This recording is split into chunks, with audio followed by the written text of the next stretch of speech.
Very good afternoon to all of you. मैं अपने एक स्टूडेंट के साथ हूं जो कि एनएचबी असिस्टेंट मैनेजर का इंटरव्यू देने जा रहे हैं, जिसके कि डेट्स आ चुके हैं और ये ऑलरेडी जॉब में हैं, क्लैरिकल में। यूनियन बैंक ऑफ इंडिया में हैं आप? Yes union bank of India में ऑलरेडी क्लैरिकल में है, तो उससे रिलेटेड क्वेश्चंस होंगे, एनएचबी से रिलेटेड क्वेश्चंस होंगे। आप मॉक को सुने, इसका फ़ायदा उठाएं और एनएचबी के लिए मुझसे कांटेक्ट कर सकते हैं अगर आप स्टूडेंट हैं या वर्किंग हैं। मेरा नंबर है 7503235358। Okay, May I come in, sir? Yes please come. Good afternoon, sir. Yeah very good afternoon, how are you? Good, sir. Okay, first of all tell me about something about yourself. As discussed, my name is Sahil Tair. I am from Julana, which is a small town in Jain district. In my family, there are my parents, my elder brother, my wife, and my 1-year-old son.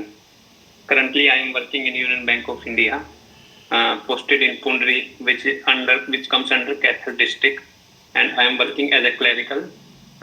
I am working since 2020, 23rd November 2020. It is almost 4 years. My joining was in Delhi. After 2 years, I get transferred from Delhi to Pundri branch. Okay, in which year you have joined this United Bank of India clerical? Union Bank of India clerical? 23rd November 2020. And which year you have completed your graduation? 2016. Mode English में ही रखते हैं क्योंकि NHB का English में ही generally वो रखेंगे। तुम bank में भी हो तो जहाँ तुमको लगे कि मैं इसका आंसर इंग्लिश में नहीं दे पाऊंगा तो तुम कन्वर्ट हो जाना, लेकिन बेसिकली इंग्लिश में ही रखो। Yes, sir. Okay, at the time of graduation when you thought that you have to prepare for banking exams, okay, first of all tell me, and currently you are completed which stream graduation? Commerce, BCom. BCom. Bachelor in Commerce. Very good. In which year? 2016. 2016. Okay.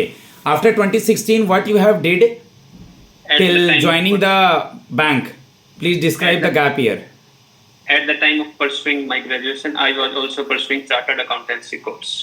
I was cleared his foundation exam and intergroup 1 exam. But due to unforeseen circumstances, I left my chartered accountancy course in the middle. After that, I left for Delhi for pursuing banking course because my cousin brother was in Bank of Baroda as a scale 3 manager. He guided me. After that, in December 2018, I goes to Mukherjee Nagar, Delhi, and I got selected in Union Bank of India clerical in 2020. Please don't say Mukherjee Nagar, Delhi. You are prepared for it is not mentioned कि आपको ये बोलने की ज़रूरत है. Just try to say about ये आपने मैंने प्रिपरेशन किया, घर पे रह करके ही किया, क्योंकि उससे थोड़ा और ज़्यादा सवाल बन जाएंगे। मुखर्जी नगर में क्यों बंद हो रहे हैं, कोचिंग शिफ्ट हो रहे हैं, राजेंद्र करोल बाग में क्या हुआ था, बच्चे कैसे मर गए थे, तो ट्रैक थोड़ा भटकेगा, इसलिए बोलने की ज़रूरत नहीं है। हाँ कि नहीं, गलत बता रहा हूँ? नहीं ठीक है सर। ठीक है, okay, tell me something about that. Step by step I am moving towards. I will ask question from BCom, then your job profile, then NHB. I am grilling you on parameter. Yes. Okay, first of all tell me what are the golden rule of accountancy because you are a BCom student. There are 3 golden rules of accountancy. First one is debit the receiver, credit the giver. Second, debit what comes in, credit what goes out. Debit all the expenses and losses and credit all the income and gains. Okay, what is debt equity ratio? Debt equity ratio means the organization which lends money opposite the equity company has. Means what is the percentage of debt compared to equity. Okay, you heard about balance sheet? Yes sir. You are a banker also? Yes sir. 31 जनवरी को हम balance sheet बनाएंगे नहीं बनाएंगे? 31 जनवरी को नहीं बनाएंगे sir. क्यों? ये सिर्फ फाइनेंशियल ईयर के एंड पे बनती है। बिल्कुल, it is on as on. हमेशा बैलेंस शीट के नीचे लिखा होता है एज ऑन, ईयर एंड पे बनती है। तो हम जो सपोज अगर हम लोग को इस फाइनेंशियल ईयर का बैलेंस शीट बनाना है तो क्या होगा उसका financial year? As on 31 March 2025। Good. Reserve Bank of India जो है वो आपका, अब उसका फाइनेंशियल ईयर पहले क्या था और अब क्या बदल गया है? पहले 1 जुलाई तो 30 जून होता था। Now it is all same, that is 1 April 31 March, जो फाइनेंशियल ईयर होता है normal. Cash flow fund flow सुना है आपने Sahil? What is cash flow and fund flow? I heard about cash flow, not funds flow. In the cash flow, we हाथ को सीधा discussed- रखिए, हाथ में कुछ ले रखे हैं उसको रख दीजिए वहां. In the cash flow, we discussed about all the cash transaction occurred in that particular year in a company. And funds flow, no issue. जो नहीं जानते हैं नो इशू, सॉरी सर, याद रखेंगे sir. मॉक सुनने के बाद. What is the difference between bills payable and bills receivable? bills payable generally like creditors of the company, and bills receivable like debtors of the company. Okay, tell me Sahil, something about depreciation methods. Depreciation methods, I can recall only two methods, like written down value method or straight line method. You In know a the straight line method. difference? In a straight line method, depreciation amount will be same in all usual life of a asset, and written down it will vary every year. It will calculate on a मतलब जितनी बार depreciation less होके cost की आएगी उसके Difference between profit and dividend. Profit is a dividend is a part of profit. Company earns profit in a year, and in dividend company gives some amount to its shareholder out of the profit. Okay. What is tangible and intangible assets? Tangible assets are those assets which we can touch, we can see, and intangible assets are those which we cannot see or touch. Contingent asset और contingent liability में क्या difference है, पहले ये बता दीजिए, फिर fictitious assets पे आइएगा. Contingent liability, चलिए ये तीनों चीज देख लीजिएगा, ये तीनों चीज देख लीजिएगा, कंटीजेंट एसेट, कंटीजेंट लायबिलिटी और फिक्टिशियस एसेट. ठीक है? yes sir. ओके. टेंजिबल और इंटेंजिबल एसेट पूछा क्या मैंने अभी? नहीं ना? पूछ चुके सर अभी. गुडविल किसके अंदर आएगा? Intangible assets. असली मैंने पूछा था. गुडविल को अगर हम देख नहीं सकते तो गुडविल को कैसे पता चलेगा? किसी कंपनी का गुडविल या किसी का गुडविल के बारे में कैसे जान सकते हैं? गुडविल उस कंपनी की ब्रांड वैल्यू होती है sir.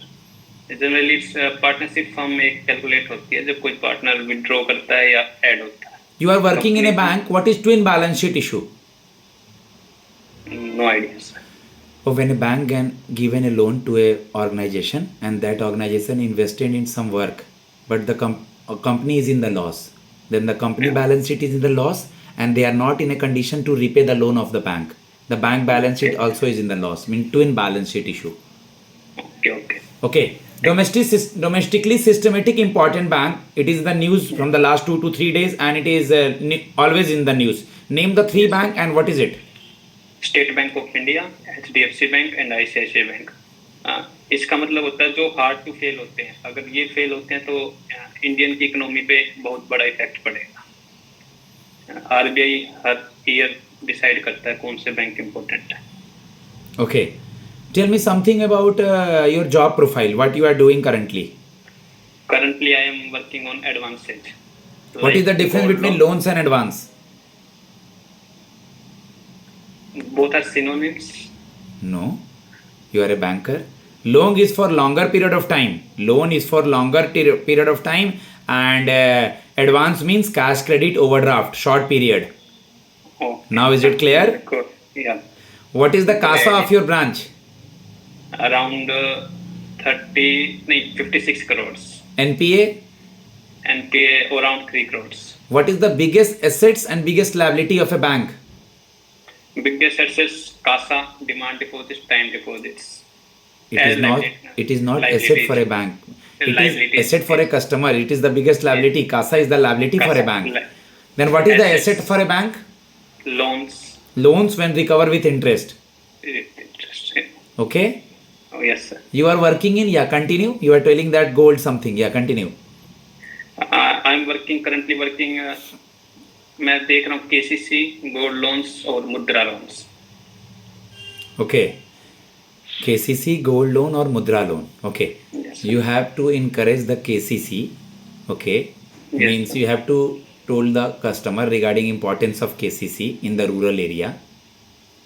Please Yes, tell sir. me. मैं हिंदी में बोल सकता हूँ. जरूर. जहां तुम्हें लगे KCC स्विच करने का वहां का माहौल देख के कर लेना। हम सब में प्रैक्टिस करा रहे हैं क्योंकि हिंदी तो तुम्हें आता ही है, तो इसलिए हम इंग्लिश में करा रहे थे। ओके।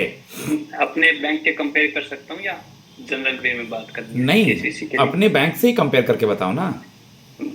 जैसे केसीसी पे तो अपने स्कीम इंटरेस्ट सबवेंशन मिलती है। वन केसीसी होता क्या है, किसानों को कैसे बताओगे? सवाल ये सुन लो अब। किसान क्रेडिट कार्ड होता है केसीसी। किसानों के पास जो जमीन होती है उसके अगेंस्ट में बैंक उसको लोन देता है, जो लोन 1 साल का होता है। और इसमें स्कीम ये होती है कि 3 लाख तक केसीसी पे सबवेंशन विदाउट कोलेटरल का क्या लिमिट है? 1,60,000 होती है। इसमें इंटरेस्ट कोई जमीन सबवेंशन mortgage- स्कीम क्या होता है? जिसके अंदर 3% छूट मिलती है किसान को ब्याज से। ओके। लोन किसी को देना है, रिकवरी में है या लोन में है? लोन सैंक्शन करते क्या हैं आप? लोन सैंक्शन करते हैं सर। लोन सैंक्शन करने के लिए किन किन चीजों का देखते हैं? सिविल के अलावा बताइएगा, सिविल के अलावा, सिविल लास्ट में जोड़िएगा। प्री इंस्पेक्शन करते हैं, ड्यू डिलिजेंस देखते हैं कस्टमर की, कस्टमर का अकाउंट स्टेटमेंट देखते हैं। अगर किसी दूसरे बैंक में खाता है तो वहाँ की स्टेटमेंट देखते हैं। कस्टमर के बारे में नेबर से पूछते हैं। कस्टमर अगर बिजनेस लोन वगैरह है तो उसकी बैलेंस शीट्स, बिजनेस देखते हैं कैसा है, एक्सेट्रा। ओके। और सिविल स्कोर क्यों जरूरी है? इससे उसकी क्रेडिट हिस्ट्री का पता चलता है कि उसने अपने करियर में जितने लोन लिए हैं कैसे भरे हैं, कैसे, क्या कोई डिफॉल्ट हुआ है, कोई इश्यू। गुड सिविल स्कोर क्या होता है? More than 750। ओके। इतना कुछ करने के बाद भी लोन बैंक का एनपीए हो जाता है, क्यों? एज ए बैंकर जवाब दे हमें। बहुत रीजन होते हैं सर इसका। 2-3 रीजन। बिजनेस हो, कस्टमर का बिजनेस हैम्पर हो सकता है, अनफोर्चुनेट सर्कमस्टेंसेस, कंट्री की इकोनॉमी पे कोई इफेक्ट है, कोई अलग सिचुएशन है, या जहां इन्वेस्ट किए हैं कस्टमर ने पैसा सही से ना रिकवर हो सामने। Okay. Tell me something about NHB, national housing bank. National housing bank, NHB is a part of the all India financial institution. इसकी स्थापना 1978 में 1988 में हुई थी। एक एक्ट ऑफ पार्लियामेंट था, NHB act 1987। NHB is apex development financial institution for housing India. Headquarter, chairman, headquarter and chairman and पिराम्बल या कुछ मोटो वोटो पढ़े हो, या हाउसिंग फाइनेंस कंपनी के लिए कैसे काम करता है? इंग्लिश में कंफर्ट नहीं है, हिंदी में दीजिए आंसर।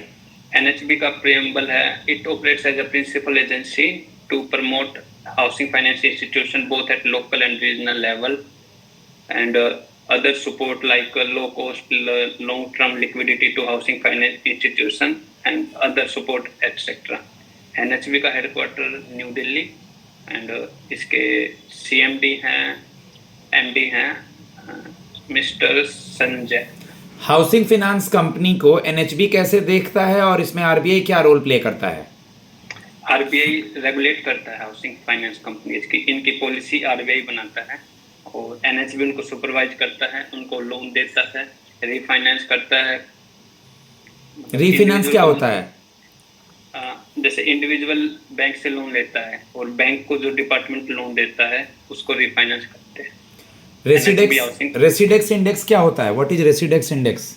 रेसिडेंस इंडेक्स इंडिया का पहला ऑफिशियल रेसिडेक्स है जो एनएचबी ने बनाया है, एनएचबी के द्वारा है, और ये ट्रैक करता है movement of prices up and rise residential properties के, और इसका स्कोप अब बढ़ रहा है धीरे धीरे। लैंड एनएचबी के होम पेज पे गए हैं? Yes sir. अबाउट अस में कुछ दिखाई दिया है उसके? Yes sir. क्या दिखाई दिया? कोई स्कीम वगैरह या कुछ ऐसा कुछ दिखाई दिया? बहुत चीजें हैं, एक आवास योजना अर्बन है, एसएलसीसी है, एक ग्लोबल हाउसिंग के टेक्नोलॉजी है जो फेसेस कर रहे हैं चैलेंज, और प्रीएम्बल विजन वगैरह। प्रधानमंत्री आवास योजना रूरल और अर्बन पढ़ा है? Yes sir. बताइए। हाँ, रूरल के बारे में ये 2016 में आई थी, मिनिस्ट्री ऑफ रूरल डेवलपमेंट के अंदर आती है। इसका एम है कि पक्का हाउस प्रोवाइड करना जिनके पास घर नहीं है, और जिनके पास घर है लेकिन वो घर अच्छी कंडीशन में नहीं है। इसके बेनिफिशरी वो हैं जो 2011 के इकोनॉमिक सेंसस में 13 कंडीशनों को पार नहीं कर पाए थे और उनको ग्राम सभा ने अप्रूव करा था, और जिनका घर में दो कमरे से ज्यादा हैं या घर पक्का है वो से बाहर है, उनको रूरल योजना के अंदर बेनिफिट नहीं मिलेगा। ये घर उसके मतलब हस्बैंड और वाइफ के नाम पे होता है। स्टेट गवर्नमेंट चाहे तो खाली वाइफ के नाम पे भी दे सकती है। 70,000 की इसमें फाइनेंशियल असिस्टेंस मिलती है। ओके, इतने अच्छे बैंक में हैं, अपने स्टेट में पोस्टेड भी हैं, why you want to join NHB? Because we will posted you anywhere in Mumbai, even not in Delhi also. Delhi में नहीं करेंगे पोस्टिंग, अगर आपको ऐसा लग रहा है तो कैसे मैनेज करेंगे? नहीं, जब मैंने बैंक ज्वाइन किया था उसकी भी सर्विसेज ऑल ओवर इंडिया ही थी कि आपको कहीं भी भेज सकते हैं, तो उसके लिए मैं तब नहीं, आप तो क्लैरिकल पोस्टेड हैं अभी तो आप हरियाणा में ही हैं। ऑल ओवर इंडिया तो आपका अभी पोस्ट अभी फिलहाल के लिए। उससे पहले मैं दिल्ली था सर, मतलब आउट ऑफ हरियाणा ही था, तब भी कोई इशू नहीं था, तब भी मैं रहता था। तो आप दिल्ली से यूनियन बैंक ऑफ इंडिया में हरियाणा कैसे आ गए? बैंक चेंज किया या कुछ रिक्वेस्ट ट्रांसफर थी? तो अभी साफ पता चल रहा है कि रिक्वेस्ट ट्रांसफर आपने हरियाणा लिया है, तो आपको हम एनएचबी में कहीं भी पोस्टिंग कर देंगे, तब तो फिर ये दिक्कत होने वाला है। नहीं, वी कैन मैनेज। कैसे मैनेज करेंगे बताइए मुझे। आपकी पोस्टिंग हम करते हैं मुंबई, आपका एक बच्चा है छोटा आपने बताया, और आपकी वाइफ है, कैसे फैमिली को मैनेज करेंगे? मम्मी पापा को, एनएचबी का नए जॉब को, और आप टोटली रहन सहन बदल जाएगा हरियाणा के लोग महाराष्ट्र में। इसका आइडिया नहीं है। सिचुएशनल क्वेश्चन है, तुमको इसका आंसर देना पड़ेगा ना। जी सर, बिल्कुल मैं मैनेज कर लूंगा, बिल्कुल मैं मैनेज करूंगा सर, मुझे पता था। और याद रखो, तुमको नहीं बताना है कि तुम पहले दिल्ली से हरियाणा गया है, उनके पास ये रिपोर्ट भी नहीं है। हम जो सिखा रहे हैं जनरली हम अभी लाइव पे नहीं देते हैं फीडबैक, लेकिन दे रहे हैं कि लोगों को कुछ सीखने मिलेगा। आपको बताना है कि आपकी पोस्टिंग शुरू से हरियाणा ही थी, उनको थोड़ी पता चल रहा है कुछ। ठीक है। और सर मुझे अब फिर तुम्हें बोलना है कि sir I know that my posting is in anywhere in India, it's a pan India job. If you guys posted me in anywhere in India it's easy for me, okay. And मेरे साथ मेरी family है, वो मेरी support करती है, मेरी wife है, वो मेरे साथ वहाँ जाएगी, खाने पीने का कोई इशू नहीं होगा, और हमें नए नए जगहों पर जाना, नए नए जगहों को घूमना अच्छा लगता है, और ये मेरे लिए एनएचबी एक नई अपॉर्चुनिटी है। और सर फिलहाल मैं एज ए जूनियर एसोसिएट और एज ए क्लैरिकल पोस्टेड हूँ, और एनएचबी एक असिस्टेंट मैनेजर का जॉब है, तो इसको मैं जरूर ज्वाइन करना चाहूँगा। रहा पोस्टिंग वगैरह तो इसको मैं आराम से मैनेज कर लूँगा। हिंदी में इंग्लिश में कैसे आंसर देना है ये तुमको समझना है, तुम्हारे लिए हम रिकॉर्डिंग पे बोल दिए हैं। ठीक है सर। 17 मिनट 28 सेकंड के करीब ये हो चुका है। मैं लास्ट सवाल एनएचबी से 2-3 पूछने जा रहा हूँ। आपने सुना है Bombay stock exchange, national stock exchange? जी। एक एक लाइन में बताइए। इस बॉम्बे स्टॉक एक्सचेंज, ये स्टॉक एक्सचेंजेस है जिनके ऊपर कंपनियां लिस्टेड होती हैं। इंडिया की कोई भी प्राइवेट पब्लिक सेक्टर कंपनियां लिस्टेड होती हैं जहां से इनके शेयर्स ट्रेड होते हैं। ठीक है। एनएचबी में आप एक दो हाउसिंग फाइनेंस कंपनी गवर्नमेंट और एक दो हाउसिंग फाइनेंस कंपनी प्राइवेट का नाम बताइए। LIC हाउसिंग फाइनेंस इंडिया, हुडको और Cent Bank housing finance company, ये गवर्नमेंट कंपनी है। प्राइवेट में HDFC की हो गई, PNB, MetLife हो गई, एटसेट्रा। ओके गाइज, मैं अपने स्टूडेंट को फीडबैक देने जा रहा हूं, आप लोग मुझसे कांटेक्ट कर सकते हैं। अगर इतना देर वहां इंटरव्यू चल गया तो नौकरी हो जानी है। Just try to think about the situational question, don't say sorry sir, get contacted with me. I was earlier in Bank of Baroda, Canal Place in zonal office, and so many students of Super 50 they are working in that headquarter. Okay, head office मेरे ख्याल से world habitat centre ही होगा interview. Yes sir, world habitat centre, वहाँ मेरे students हैं, अमन है, पल्लवी है, गुड़गांव की स्टूडेंट है, मुंबई ब्रांच में स्टूडेंट हैं। आप सक्सेस स्टोरी देखिए मेरे चैनल पे, बहुत सारे बच्चे हैं। तो मुझसे कांटेक्ट में रहें, मुझसे सीखें, आपको बहुत आगे जाने मिलेगा। अगर आप बैंकर है, रेगुलेटरी बॉडी में जा रहे हैं तो मेरा नंबर है 7503235358। धन्यवाद।